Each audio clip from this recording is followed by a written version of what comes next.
At least the war golem's still in formaldehyde. Ah, it's funny you should mention that. Funny, comical, or funny peculiar? I don't really understand the phrase. I was auditioning it for future personable conversation. Mixed success, then. We have all seen the reanimated corpses of recently deceased staff, felt pathos at those once great minds leaking from vacant orbits. I think I'm gonna be sick. I have also witnessed professors of an older vintage making their agonizing way through the halls. Historically, many faculty members were convinced to donate their mortal remains to the Academy ahead of their untimely deaths, for the betterment of knowledge. I believe their knowledge is now being perverted by some vandalous hand, one that plays them like fleshy puppets to access areas most forbidden. We possess an Illuminati war golem from the 1600s, purely for reference purposes. The school records of its last activation make for gruesome, albeit entertaining, reading. Such an activation would require a full faculty meeting. So, this could get worse before it gets better? Oh no. I shouldn't think it would get better.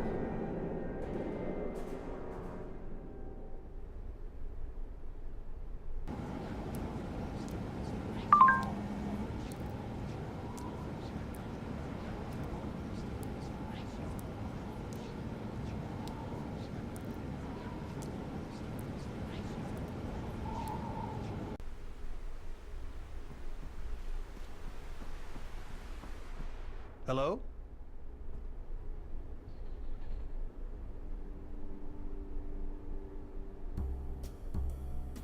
To teach the gifted is the highest form of our sciences and arts. Believe me, I have made exhaustive studies of them all. Necromancy is a dog and pony show. Demonology? Please. Leave bargaining with the hell dimensions to the chancers and masochists. Callimetry is brutish puppet work and recollects my days of medical practice. They were curtailed. But my humanistic focus was not shared by the founders of this grand institution, this great experiment. It has been said that there is a skeleton in every closet here at Innsmouth. That is simply not true. They were laid into the very foundation walls. The basement might bleed if you chipped beneath the plaster. That's a figure of speech, right? I'm sorry, Carter. Oh my god, have you ever heard of a white lie? The architecture was exacting. A pattern, a focus, a tomb, a battery.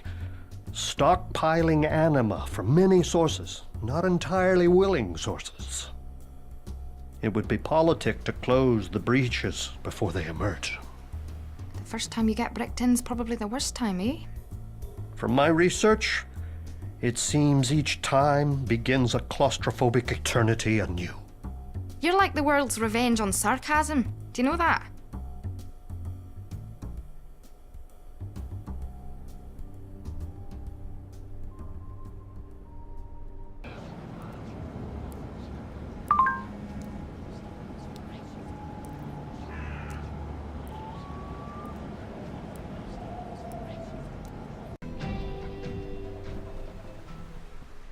Hello?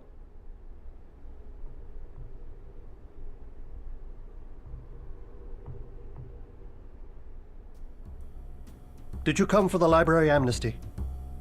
Regrettably, our alumni schedule for the semester has been heavily impacted by the massacre. Slaughter is a crutch, an unfortunate crutch. I presided as Innsmouth's headmaster over a run of good form for 15 years. Naturally, there have been the usual accidents, namings, well within accountable risks.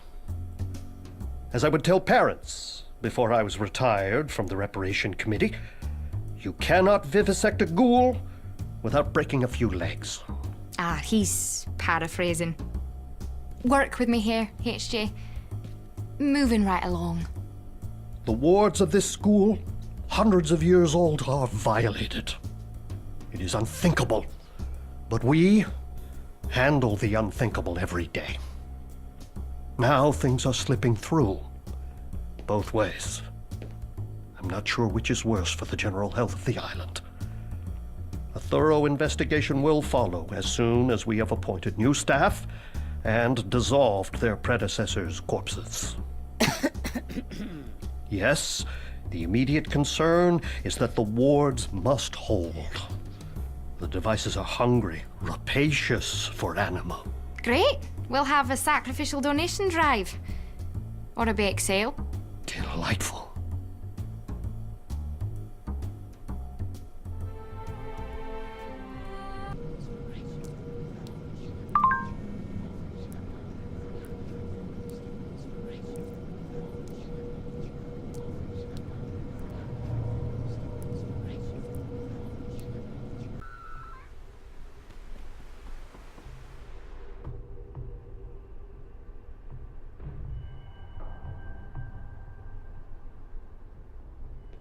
A wraith? That's improbable. They cannot manifest far from their wretched corpse. Only the Yazidi knew how to... Oh, the Yazidi. As a bookish child, I accidentally intoned a death curse that claimed my mother, our neighbors, and a passing couple in the street, though it spared their small russet dog. I was young and needed the knowledge. Carter, this is why I saw something of myself in you. A great and terrible power to be shaped with the care I never had. That's not really encouraging, sir. I assure you that your magic has almost certainly not caused any immediately fatal injuries. This loose end has become a hangman's noose. Exorcising the wraith calls for a ritual sacrifice. My ritual sacrifice. No way. No bloody way. In fact, it is the only way. In the realm of the Peacock King, blood calls for blood. Such is the price of foolish magic. I should like that for my epitaph. This isn't gonna happen, HJ. Obviously, I defer to your massive brain on most matters of the occult, but the only object lesson happening today is you learning about compromise. That sounds painful.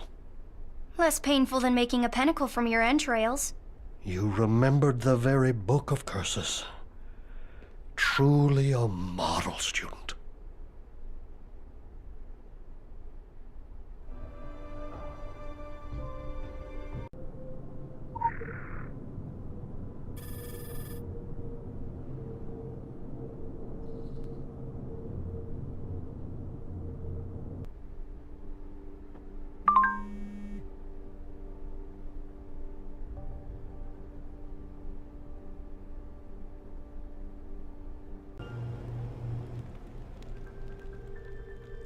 I gotta say, you made a hell of an entrance.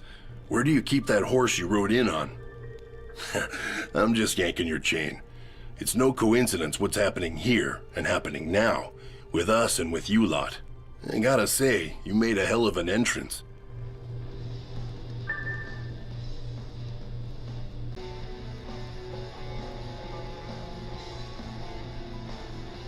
I rebelled against pretty much everything in my teens. I abandoned my roots, got married, moved to town. I don't know what I was trying to prove, but I suppose I just wanted to get out from underneath all the history and tradition that I felt was weighing me down. This you have a destiny business can be a heavy load to carry. You probably know that as well as anyone. All the expectations, it's not an easy thing to live up to. You end up disappointing everyone, yourself included. My husband disappeared a few days before the fog hit. He always used to pull stunts like that, go on binges that lasted days. But I'm obviously more worried about him this time.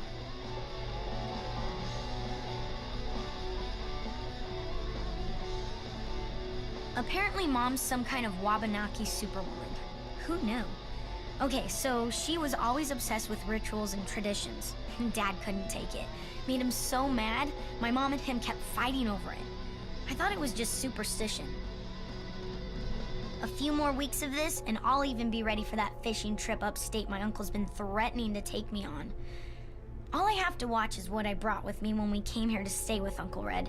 And anything with zombies or werewolves is off limits. I just can't get into a story that has a pretty girl falling for a hot vampire anymore.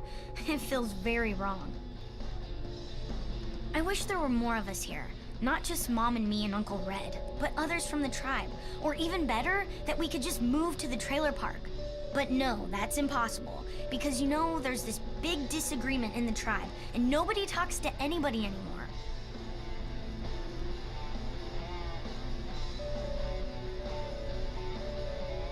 A mad dog won't raise any pups.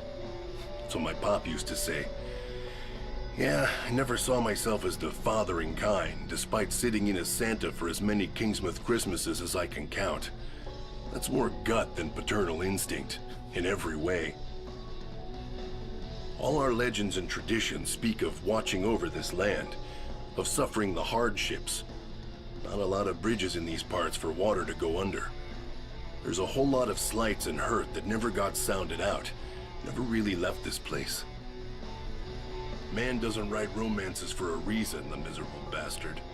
We got bets on him coming out of this one with a story about saving the day, maybe with an empowered Native American squeeze, too.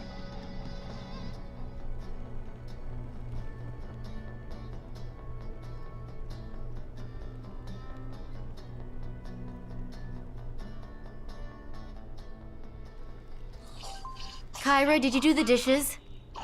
Kyra, What? Can't hear you, Mom. dishes. Not yet. What's the hurry? It's not like we're having visitors. Ever again. Oh, visitors, cool. So, are you staying for dinner? There's rice and, stale bread, and the beef jerky my uncle made back in the 90s. He's never been able to sell it. Can't imagine why. Kyra, I have to apologize for my daughter, but it's not an easy situation for any of us. We're all going a bit crazy in here. I always thought that if we protected the land, if we played our part and did our duty, the land would protect us. So either that was all bullshit, or we haven't held up our side of the bargain. Yeah, if we could all just get along like a proper family instead of bickering about who said what to whom like 40 years ago, then maybe we wouldn't be stuck here with nothing to eat except canned meat and peas. That's the price we pay for disunity and discord. But the land is strong and will fight back. Given a chance, we just need to harness that strength. So what are you waiting for, Mom? Go out there and, harness. Beats sitting here eating baked beans. Oh yeah, there's also baked beans. For breakfast, lunch, dinner, and midnight snack. It's surprisingly awful. It's not as simple as that, Kyra. I wish it were, but we're alone. I can't do this on my own. We need help.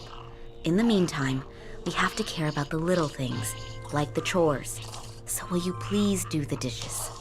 Fine. Fine. If the monsters eat us, at least they'll be using clean plates.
Your move, Uncle Red.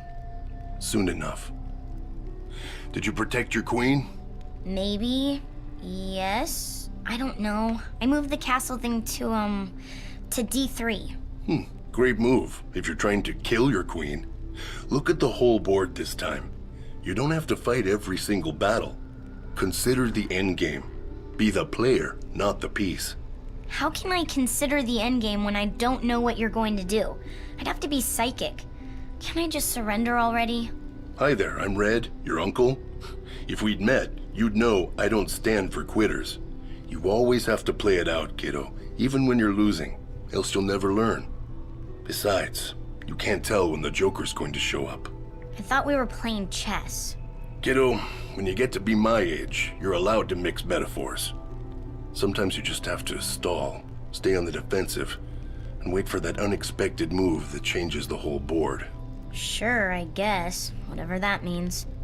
Guy on horse to, F4? Now you're cooking with gas, kiddo.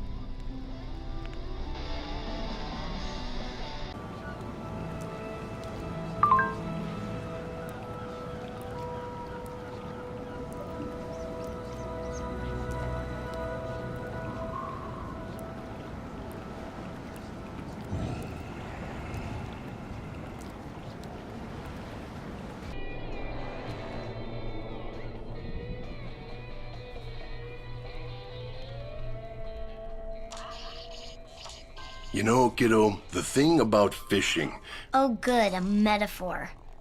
You might want to, once in a while, just say what you want to say. well, you can't teach an old dog new tricks. A metaphor about why he speaks in metaphors. Nice. See, the thing about fishing is you need the right bait and the right rod. I thought the thing about fishing was patience. That's what you said last time. Well, patience ain't pertinent to this particular metaphor, kiddo. We're not fishing for trout. We're fishing for shark. Shark that's likely to slither through the front door any minute. Could you please just stop with the metaphors and tell us what the bait is in the story already? Who? Not what. Your mother. My mother? Mom's bait? Like shark to blood, bad things are coming for her. It's instinct. They're drawn to her because of who she is and what she can do. They sense how important she is, and they want her gone. This is about Grandpa again, isn't it? It's always about Grandpa. It's not about him as much as what he left behind. My brother passed his gift on to Ami, and she'll pass it on to you. Great. Mom's bait and we're stuck like lobsters in a trap. My head's hurting from all the metaphors. I need my life to be simple again. So, who's the fishing rod in this story? Isn't that obvious?